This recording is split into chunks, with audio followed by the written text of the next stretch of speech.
शुक्रवार व्रत कथा। वैभव लक्ष्मी व्रत कथा। नमस्कार भाइयों बहनों, जय माँ गायत्री। आप सभी का मेरे YouTube चैनल शुभकर माही अष्टो में स्वागत है। आज के इस वीडियो में सुनते हैं शुक्रवार के दिन वैभव लक्ष्मी व्रत कथा, जिसको सुनने मात्र से जीवन में दरिद्रता का नाश होता है और जीवन में दुख दरिद्रता जैसी समस्याएं नहीं आती हैं। जीवन में धन लाभ के लिए, जीवन में खुशहाली के लिए इस कथा को अवश्य श्रवण करना चाहिए और दूसरों को भी सुनाना चाहिए। सप्ताह के हर दिन के अनुसार हर दिन का अलग अलग महत्व है। शुक्रवार का भी अपना एक अलग महत्व है। शुक्रवार का जो दिन है यह माता लक्ष्मी को समर्पित है और इस दिन धन की देवी लक्ष्मी का व्रत रखा जाता है। ऐसा माना जाता है कि इस दिन इनकी कथा सुनने से और इनका व्रत रखने से मनुष्य के जीवन में धन वैभव में वृद्धि होती है। माता लक्ष्मी का यह व्रत शुक्रवार के दिन रखा जाता है और इससे धन वैभव में वृद्धि होने के कारण ही इस व्रत का नाम वैभव लक्ष्मी व्रत रखा गया है। इस व्रत को स्त्री या पुरुष कोई भी कर सकता है और इस व्रत को करने से उपासक को जीवन में धन और सुख समृद्धि की प्राप्ति होती है। घर परिवार में लक्ष्मी जी का वास बनाए रखने के लिए यह व्रत अवश्य करना चाहिए और इसकी कथा को अवश्य सुनना चाहिए। प्राचीन कथा के अनुसार एक शहर में बहुत से लोग रहते थे। सभी लोग अपने अपने कामों में व्यस्त रहते थे और किसी को किसी की परवाह नहीं थी, ना ही किसी को किसी से कोई मतलब था। भजन, कीर्तन, भक्ति भाव, दया और माया, परोपकार जैसे संस्कार जैसे कम ही होते जा रहे थे। शहर में बुराइयां बढ़ रही थीं। शराब, जुआ, रेस, व्यभिचार, चोरी, डकैती वगैरह बहुत से गुनाह शहर में आए दिन बढ़ते जा रहे थे। इनके बावजूद शहर में कुछ अच्छे लोग भी रहते थे। ऐसे ही लोगों में एक थी शीला और उनके पति की गृहस्थी अच्छी मानी जाती थी। शीला धार्मिक प्रकृति की और संतोषी स्वभाव वाली स्त्री थी। उनके पति भी विवेकी और सुशील थे। शीला और उसका पति कभी भी किसी की बुराई नहीं करते थे और भगवान के भजन में मस्त रहा करते थे। ऐसे ही उनका जीवन व्यतीत होता जा रहा था। शहर के लोग उनकी गृहस्थी की सराहना करते थे। देखते ही देखते ऐसा समय बदल गया कि शीला का पति बुरे लोगों की दोस्ती की संगत में पड़ गया। वह अब जल्द से जल्द करोड़पति बनने के ख्वाब देखने लगा, इसलिए वह गलत रास्ते पर चल पड़ा। इसका परिणाम यह हुआ कि वह करोड़पति की जगह रोडपति बन गया, यानी रास्ते पर भटकने वाले भिखारी जैसी उसकी हालत हो गई। शराब, जुआ, चरस, गांजा वगैरह बुरी आदतों में शीला का पति बहुत बुरी तरह से फंस गया। दोस्तों के साथ उसे भी शराब की आदत हो गई। इस प्रकार उसने अपना सब कुछ धीरे धीरे जुए में गवा दिया। शीला को पति के बर्ताव से बहुत ही दुख हुआ, किंतु वह भगवान पर भरोसा करके सब कुछ सहने लगी। वह अपना ज़्यादातर समय प्रभु की भक्ति में बिताने लगी। अचानक एक दिन दोपहर को उसके द्वार पर किसी ने दस्तक दी। शीला ने द्वार खोला तो देखा कि एक माँ-जी खड़ी थीं। उनके चेहरे पर अलौकिक तेज निखर रहा था। उनकी आंखों में मानो अमृत सा बह रहा था। उनका भव्य चेहरा करुणा और प्यार से छलक रहा था। उसको देखते ही शीला के मन में अपार शांति छा गई। शीला के रोम रोम में आनंद सा छा गया। शीला उस माँ-जी को आदर के साथ अपने घर के अंदर ले आई। घर में बिठाने के लिए शीला के पास कुछ भी नहीं था, अतः शीला ने सकुचाकर एक फटी हुई चद्दर को बिछा दिया और उनसे प्रार्थना की कि मेरे पास यही है, इस पर आप बैठ जाएं। माँ-जी बोली, क्यों शीला, तुमने मुझे पहचाना नहीं? हर शुक्रवार को लक्ष्मी जी के मंदिर में भजन कीर्तन के समय मैं वहाँ आती हूँ। इसके बावजूद शीला कुछ भी नहीं समझ पा रही थी।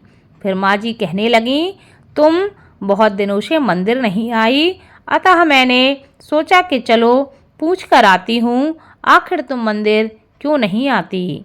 माँ जी के इस प्रकार प्रेम भरे शब्दों से शीला का हृदय पिघल गया।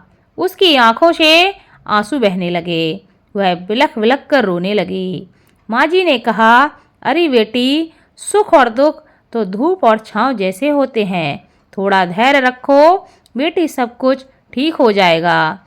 मुझे तुम्हारी सारी परेशानी जो भी है वह तुम सब बताओ। माँ जी के व्यवहार से शीला को काफ़ी संबल मिला और सुख की आस में उसने माँ जी को अपनी सारी कहानी कह सुनाई।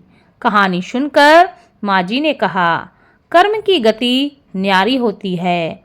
हर इंसान को अपने कर्म भुगतने ही पड़ते हैं, इसलिए तू चिंता मत कर। अब तू कर्म भुगत चुकी है, अब तुम्हारे सुख के दिन अवश्य ही आएंगे। तू तो माँ लक्ष्मी जी की भक्त है और माता लक्ष्मी तो प्रेम और करुणा की अवतार है। वे अपने भक्तों पर हमेशा ममता रखती हैं, इसलिए तू धैर्य रखकर माता महालक्ष्मी का व्रत कर, इससे सब कुछ ठीक हो जाएगा। शीला के पूछने पर माँ जी ने उसे व्रत की सारी विधि भी बताई। माँ जी ने कहा, बेटी, माँ लक्ष्मी जी का व्रत बहुत ही सरल है। उसे वरद लक्ष्मी व्रत या वैभव लक्ष्मी व्रत के नाम से जाना जाता है। यह व्रत करने वाले की सब मनोकामनाएं पूरी होती हैं, सुख संपत्ति और यश की प्राप्ति होती है। शीला यह सुनकर आनंदित हो गई। शीला ने संकल्प करके आंखें खोली तो देखती है कि उसके सामने कोई नहीं है। वह विस्मित हो गई कि माँ जी आखिर कहाँ चली गईं। शीला को तत्काल यह समझते देर ना लगी कि माँ जी कोई और नहीं, साक्षात माता लक्ष्मी ही थीं। दूसरे दिन शुक्रवार का दिन था। सुबह स्नान करके स्वच्छ कपड़े पहनकर शीला ने माँ जी द्वारा बताई विधि से पूरे मन से व्रत किया। आखिरी में प्रसाद वितरण किया। यह प्रसाद पहले पति को खिलाया। प्रसाद खाते ही पति के स्वभाव में फर्क पड़ गया। उस दिन उसने शीला को मारा नहीं, सताया भी नहीं। शीला को बहुत आनंद हुआ। उसके मन में माता वैभव लक्ष्मी व्रत के लिए श्रद्धा बढ़ गई। शीला ने पूर्ण श्रद्धा भक्ति से 21 शुक्रवार तक वैभव लक्ष्मी व्रत किया। 21वें शुक्रवार को माँ जी के कहे मुताबिक उद्यापन करके 7 स्त्रियों को वैभव लक्ष्मी व्रत की 7 पुस्तकें उपहार में दीं। फिर माता जी के धन लक्ष्मी स्वरूप की छवि को वंदन करके भाव से मन ही मन प्रार्थना करने लगी। हे माँ धन लक्ष्मी, मैंने आपका वैभव लक्ष्मी व्रत करने की मन्नत मानी थी, वह व्रत आज पूर्ण किया है। हे माँ, मेरी हर विपत्ति को दूर करो, हमारा सबका कल्याण करो। जिसे संतान न हो उसे संतान देना, सौभाग्यवती स्त्री का सौभाग्य अखंड रखना, कुंवारी लड़की को मन भावन पति देना। जो आपका यह चमत्कारी वैभव लक्ष्मी व्रत करे और इसकी कथा सुने, उन सब की सभी विपत्ति दूर करना, सभी को सुखी करना। हे माँ, आपकी महिमा अपार है। ऐसा बोलकर लक्ष्मी जी के धन लक्ष्मी स्वरूप की छवि को उसने प्रणाम किया। व्रत के प्रभाव से शीला का पति अच्छा आदमी बन गया और कड़ी मेहनत करके व्यवसाय करने लगा। उसने तुरंत शीला के गिरवी रखे गहने छुड़ा लिए। घर में धन की मानो बाढ़ सी आ गई हो। घर में पहले जैसी सुख शांति छा गई। वैभव लक्ष्मी व्रत का प्रभाव देखकर मोहल्ले की दूसरी स्त्रियां भी विधि पूर्वक वैभव लक्ष्मी व्रत करने लगीं। इसलिए जो भी लोग अपने जीवन में धन वैभव की वृद्धि चाहते हैं, उन्हें माता लक्ष्मी का इस व्रत को अवश्य करना चाहिए तथा इस कथा को अवश्य सुनना चाहिए। ऐसा करने से माता लक्ष्मी की कृपा हमेशा बनी रहती है और जीवन में किसी भी प्रकार की धन संबंधी समस्या नहीं रहती है। बोलो माता वैभव लक्ष्मी की जय। माता लक्ष्मी की इस कथा को ज़्यादा से ज़्यादा शेयर करें ताकि आपके साथ साथ आपके अपने भी इस कथा का लाभ ले सकें और माता वैभव लक्ष्मी की कृपा आपके साथ आपके घर परिवार पर हमेशा बनी रहे। धन्यवाद।